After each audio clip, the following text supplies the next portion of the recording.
passé, j'étais président, directeur général de Tefal de Cahors, directeur général du groupe SEL, l'INSA de Lyon, président pendant quelques années, la NPE. Vous voyez, on trouve les trois pôles qui sont pour moi passionnants, l'entreprise, l'enseignement et l'emploi. Toujours les mêmes, il me semble, surtout en France, c'est qu'on n'arrive pas à intéresser, pas seulement au plan financier, mais sur le plan de leur propre devenir, l'ensemble des salariés aux défis innovateurs des entreprises.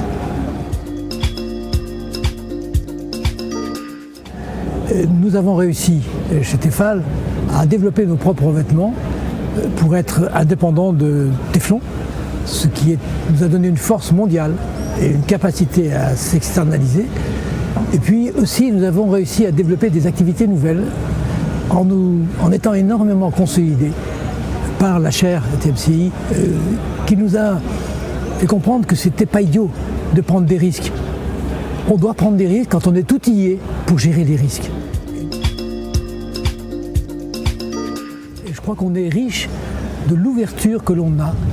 Et quand on le fait avec sérieux, en s'entourant de compétences de toutes origines, on arrive à faire des choses qui ont de la gueule et qui ont de l'avenir.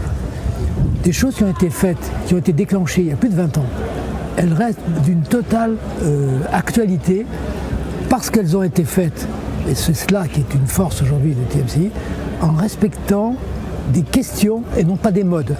La mode, c'est ce qui se démode. On s'en fout de ça. C'est comment va le monde, où il va. On est dans les probabilités, mais que l'on consolide par un travail rigoureux dans les probabilités qui nous renforcent le nombre de succès et la valeur totale des succès à long terme. Elle fait du bon travail et comme elle travaille pour le long terme, maintenant je pense qu'elle va pouvoir, et j'espère, être beaucoup plus largement connue et qu'elle intègre cette capacité formidable que constitue l'intelligence de tous et pas seulement dans nos pays, y compris pour résoudre des problèmes comme les grands déséquilibres démographiques dans le monde. Ce sont des chantiers d'entreprise. Pour moi, ce n'est pas des chantiers de blabla et de promesses et de discours politiques.